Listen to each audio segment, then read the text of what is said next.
तो पिछले लेक्चर में हमने थोड़ा सा इलेक्ट्रिसिटी को और कवर किया था, जिसमें हमने इलेक्ट्रिक फील्ड और इलेक्ट्रिक फील्ड इंटेंसिटी, उसके अलावा कैपेसिटेंस, कैपेसिटर और कैपेसिटर का संयोजन, जिसको श्रेणी क्रम और पैरेलल कॉम्बिनेशन, समांतर क्रम, दोनों देखा था। तो आज हम लोग देखेंगे करंट के बारे में, टाइप ऑफ करंट। तो टाइप ऑफ करंट में दो टाइप के होते हैं, डायरेक्ट करंट और अल्टरनेट करंट। ठीक है, प्रत्यावर्ती धारा बोलते हैं एक को तो, और डायरेक्ट करंट को दिष्ट धारा बोलते हैं। ठीक है, तो अल्टरनेट करंट को इंग्लिश में बोलते हैं प्रत्यावर्ती, डायरेक्ट करंट को बोलते हैं दिष्ट धारा। तो सबसे पहले हम डायरेक्ट करंट की बात करेंगे। तो हमारी जो बैटरियाँ होती हैं, नॉर्मल छोटे अप्लाइंस होते हैं, जैसे कोई सेल हो गया, कोई छोटी बैटरी होगी, लिथियम आयन बैटरी जो होगी, तो उसके अंदर जो करंट होता है वो डायरेक्ट करंट होता है। एक कांस्टेंट करंट, एक कांस्टेंट है, नियत है current, which is flowing in only one direction, जो कि एक ही डायरेक्शन में बहता है। एक डायरेक्शन मतलब उसमें फ्लक्चुएशन नीचे नहीं जाता, ऊपर ऊपर रहता है सिर्फ। ठीक है, सीधा एकदम बिल्कुल स्ट्रेट जाता है, तो वो होता है डायरेक्ट करंट। सेल और battery are to use to produce direct current. तो सेल और बैटरी का यूज़ किया जाता है डायरेक्ट करंट को प्रोड्यूस करने के लिए। Direct current is divided into constant DC और पल्सेटिव डीसी। तो इसको भी दो भागों में बांटा गया है, कांस्टेंट में और पल्सेटिव में। ठीक है, इसका डीप आगे नहीं लिखा गया है, बस इतना ही है कि इसको भी दो भागों में बांटा है और नाम लिख दिया। फिर आता है अल्टरनेटिंग करंट, जिसको बोलते हैं प्रत्यावर्ती धारा। A varying current which reverses direction, जो डायरेक्शन रिवर्स करता है पीरियोडिकली, यानी आवर्ती रूप से। इसका ऐसे बनेगा ग्राफ, ये डायरेक्शन चेंज हो रही देखिए, और जो आपका वो था दिस्ट वाला, उसका बिल्कुल स्ट्रेट बनेगा ऐसे, ये लाइन जाएगी और यहाँ पे इसकी ये लाइन जाएगी। ठीक है, तो पीरियोडिकली का मतलब ये हो गया कि जैसे यहाँ पे ये है, आवर्ती का मतलब जैसे इतना स्टेप इसने एक बार किया, कलर चेंज करता हूँ मैं एक बार, इतना स्टेप इसने कवर किया ये वाला, ये सेम चीज़ बाद में दोबारा दोहरा रहा है, ये यहाँ पे, ये इस टाइप से दोबारा सेम स्टेप किया, तो इसको बोलते हैं पीरियोडिकली, आवर्ती रूप से। ठीक है, this is generated in power station, और अल्टरनेटिव करंट को पावर स्टेशन में जनरेट किया जाता है using phenomena of electromagnetic induction. तो अल्टरनेटिंग करंट को इलेक्ट्रोमैग्नेटिक इंडक्शन, विद्युत चुंबकीय प्रेरण के थ्रू जनरेट किया जाता है। ठीक है, machine use in production of AC is called AC generator. तो इसके अल्टरनेटिव करंट को जनरेट करने के लिए जो मशीन यूज़ की जाती है उसको बोलते हैं एसी जनरेटर। सिग्निफिकेंस क्या है इसका? The significance of alternative current is that it can be change to lower or higher voltage conventionally and efficiently using a transformer. तो इसका सिग्निफिकेंस ये है कि इसको वोल्टेज को कम ज़्यादा कर सकते हैं, चेंज कर सकते हैं, लो को हाई में कर सकते हैं, हाई को लो में कर सकते हैं, ट्रांसफार्मर के थ्रू ये काम होता है। ठीक है, यूजिंग ए ट्रांसफार्मर। ठीक है, और अपनी इफ़िशियंसी के हिसाब से भी इसको चेंज कर सकते हैं। ठीक है, तो ये था छोटा सा टाइप्स ऑफ करंट का। अब हम सेमीकंडक्टर के ऊपर बात करते हैं। सेमीकंडक्टर अर्धचालक बोलते हैं। ठीक है, rectification, it is the process of changing an alternating current to direct current. The device used for rectification is called rectifier. तो ये एक प्रोसेस है। रेक्टिफिकेशन क्या है? एक प्रोसेस है जिसमें हम अल्टरनेटिंग करंट एसी को डीसी में कन्वर्ट करते हैं, और जो डिवाइस ये काम करती है रेक्टिफिकेशन का, वो होता है रेक्टिफायर। रेक्टिफायर अलाउ करता है an electric current to flow in one direction but flow does not allow current to flow in other direction. तो ये क्या करता है कि एक ही डायरेक्शन में करंट को अलाउ करता है, जैसे इस टाइप से इस डायरेक्शन में। तो यही होती है हमारी दिष्ट धारा, जो एक डायरेक्शन में जाए। तो रेक्टिफायर एक ही दिशा में अलाउ करता है, वापस नहीं जाने देता। ठीक है, they are connected into the X-ray circuit, और हमारे जो एक्सरे होता है सर्किट, उसके अंदर ये सीरीज़ में कनेक्ट होता है। हमारे लिए ये इंपॉर्टेंट लाइन है कि एक्सरे के अंदर ये सीरीज़ में कनेक्ट होते हैं। एक होता है हाफ वेव रेक्टिफायर, एक होता है फुल वेव रेक्टिफायर। ये क्या होता है? Only one diode is used in half wave rectifier. तो सिर्फ एक डायोड का इस्तेमाल किया जाता है हाफ वेव रेक्टिफायर में। ठीक है, और फुल के अंदर दो या दो से ज़्यादा का इस्तेमाल किया जा सकता है। नॉर्मली दो करते हैं, वैसे चार भी करते हैं, हम पढ़ेंगे चार के बारे में। Only one diode is used in half wave rectifier, जिसमें फॉरवर्ड बाइसिंग होती है और एक होती है बैकवर्ड बाइसिंग। ठीक है, फॉरवर्ड का मतलब ये है कि जैसे ये डायोड है, इसका ये पॉजिटिव है, ये नेगेटिव टर्मिनल है। अगर इसको आपने पॉजिटिव से ही जोड़ा है बैटरी से, तब तो हो जाएगा फॉरवर्ड बाइसिंग में, जिसको बोलते हैं अगर बाइस। और अगर इसको यहाँ से प्लस माइनस इस टाइप से नहीं जोड़ा हो, कैसे जोड़ा आपने इसको, इसने यहाँ से माइनस कर दिया आपने और यहाँ से इसको बढ़ा करके प्लस कर दिया, यानी माइनस वाला प्लस से कर दिया, तो होगा बैकवर्ड बाइसिंग। ठीक है, अब सोचिए आप कि टर्मिनल को हमने चेंज कर दिया, प्लस को माइनस में कर दिया, तो क्या होगा, वहाँ पे हायर रेसिस्टेंस हो जाएगा और धारा कम जाएगी। और अगर हमने फॉरवर्ड में किया है तो लो रेसिस्टेंस होगा और धारा ज़्यादा जाएगी। ठीक है, अगर हमने पॉइंट चेंज कर दिया आपस में, तो धारा के ऊपर ये प्रभाव पड़ेगा और रेसिस्टेंस के ऊपर कम ज़्यादा का प्रभाव इस प्रकार से पड़ेगा। ठीक है, ये देखिए P positive and negative diode है ये, और यहाँ पे लोड रेसिस्टेंस है। सिंगल डायोड का इस्तेमाल किया है, हाफ वेव रेक्टिफायर था। यहाँ से आउटपुट आएगा, यहाँ से इनपुट डालेंगे हम लोग। ठीक है, इनपुट कहाँ से डाल रहे हैं, एक्रॉस दी डायोड, डायोड के एंड से यहाँ से, और यहाँ से आउटपुट आ जाएगा लोड रेसिस्टेंस के एक्रॉस यहाँ से। इसने क्या किया, पहले ये था देखिए, इसकी डायरेक्शन दोनों तरफ थी, ऊपर भी थी नीचे थी, लेकिन इसने हाफ में ने क्या कर दिया, यहाँ तक कर दिया, और ये बीच वाला खाना जो है वो खाली रह गया। ठीक है, तो इसने किस किस को रीड किया कि सिर्फ इस चीज़ को, ऊपर वालों को, इसको नीचे वालों को, नेगेटिव को नहीं किया इसने।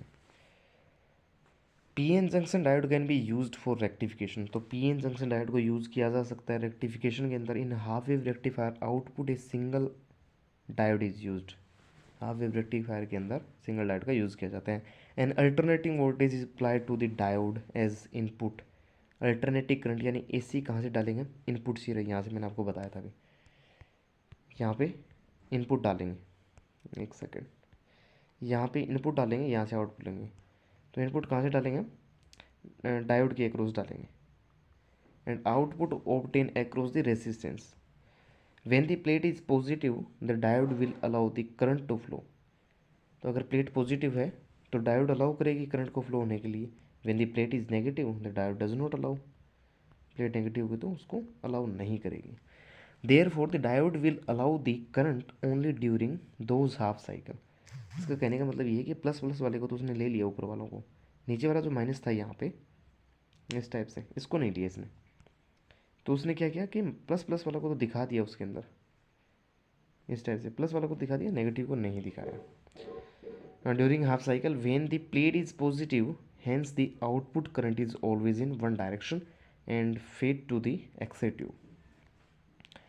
This circuit is known as half wave rectifier, तो ये हाफ वेव रेक्टिफायर है, यूज़ किया जाता है mainly use in dental X-ray unit के अंदर एंड मोबाइल एक्सरे यूनिट के अंदर इसका इस्तेमाल किया जाता है। ठीक है, एक्सरे ट्यूब, और एक्सरे ट्यूब होती है वो खुद एक डायोड की तरह काम करती है, itself act as a diode which is called self rectification, और उसको बोलते हैं सेल्फ रेक्टिफिकेशन।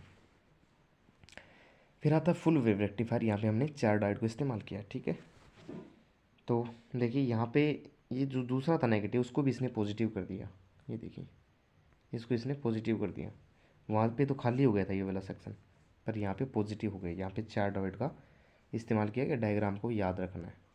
ठीक है, और यहाँ पे इनपुट तो चलो ठीक है, कोई दिक्कत नहीं है, यहाँ से हमने बना के इसको इस टाइप से यहाँ पे दे दिए इनपुट, आउटपुट है वो इसके बीच से लेना है हमको। ठीक है, चारों डायोड के इसकी सी और डी वाले पॉइंट से यहाँ पे इसको आउटपुट लेना है। ठीक है, ओके, एक मिनट में इसकी सही एक्सप्लेनेशन देख लेता हूँ।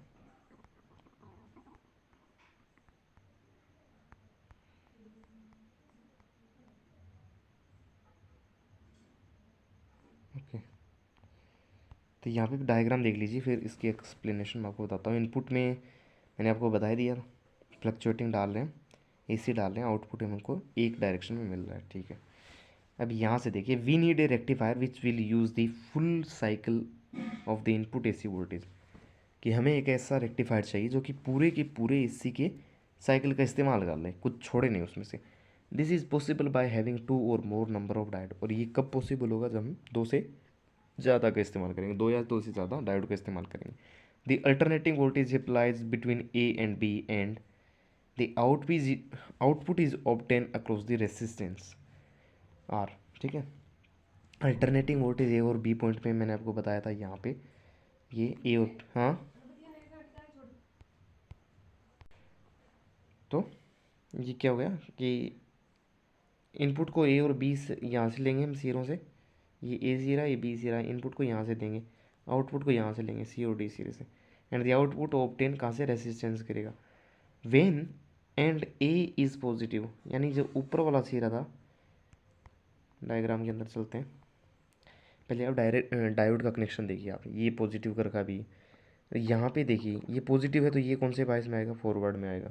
ठीक है, ये नेगेटिव है तो ये कौन से में आएगा, बैकवर्ड में आएगा। ठीक है, और इसके अलावा एक ये आ जाएगा, और ये डायोड नेगेटिव से ये किस में आएगा, बैकवर्ड में आएगा। ठीक है, यहाँ से ये नेगेटिव से जुड़ा हुआ है। अब देखिए इसको समझते हैं।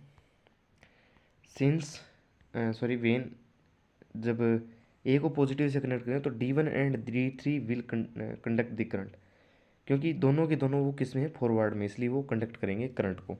तो D1 डायोड और D3 डायोड, ये वाला, ये दोनों कंडक्ट करेंगे करंट को एक बार, और फिर दूसरे स्टेप में ये वाले करेंगे, इस साइड वाले।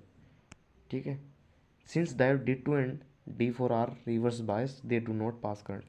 तो पहले स्टेप में जब हम लोगों ने ए के ऊपर जो करंट है पॉजिटिव डाल रखा है, तब तो D1 और D3 कंडक्ट करेंगे, क्योंकि वो दोनों फॉरवर्ड बायस में, और ये दोनों कंडक्ट करेंगे नहीं।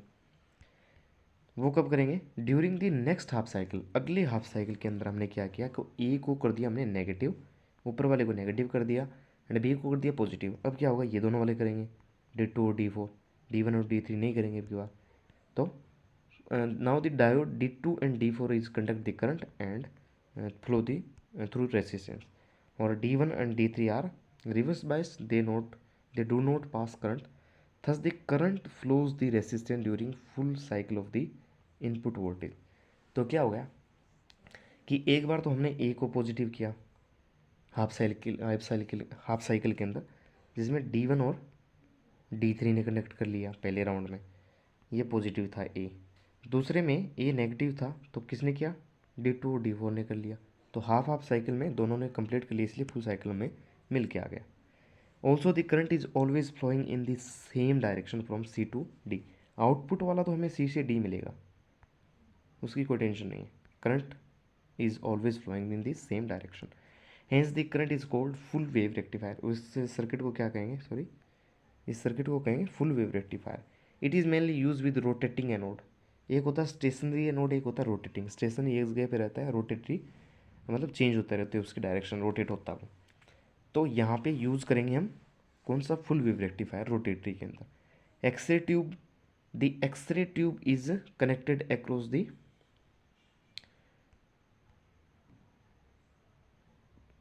एक second, the X-ray tube is connected across the resistance, हाँ, the X-ray tube is connected across the resistance R is, हाँ, its polarity remain unchanged। तो क्या कह गए, एक्सरे ट्यूब कहाँ पे कनेक्ट की जाती है, ये जो रेसिस्टेंस था हमारा सी और डी में, यहाँ पे कनेक्ट करेंगे हम लोग। ठीक है, जिससे पोलैरिटी जो है वो बनी रहे, अनचेंज्ड रहे। Cathode is always negative and anode is always positive. उसके बाद में इसके एडवांटेज क्या क्या है, the main advantage of full wave rectification is that the exposure time is reduce to half, means the patient dose also half. तो advantage एक ये है एक्सरे ट्यूब के अंदर, जैसे ये इसने फुल साइकिल दिया हमें, तो फुल साइकिल दिया है तो एक्सपोज जल्दी हो जाएगा एक तो, इसलिए उसकी बजाय तो हाफ टाइम लगेगा ना इसकी बजाय, क्योंकि इसमें हाफ हाफ ही आ रहा है। तो एक तो ये हाफ टाइम में लगेगा, और उस हाफ टाइम की वजह से जो पेशेंट डोज है, एक्सपोजर जो है वो कम हो जाएगा। ठीक है, ये इसका एडवांटेज है। तो फुल वेव रेक्टिफायर के अंदर आपको थोड़ा सा ध्यान रखना है, हमें 4 डायोड का इस्तेमाल करना है।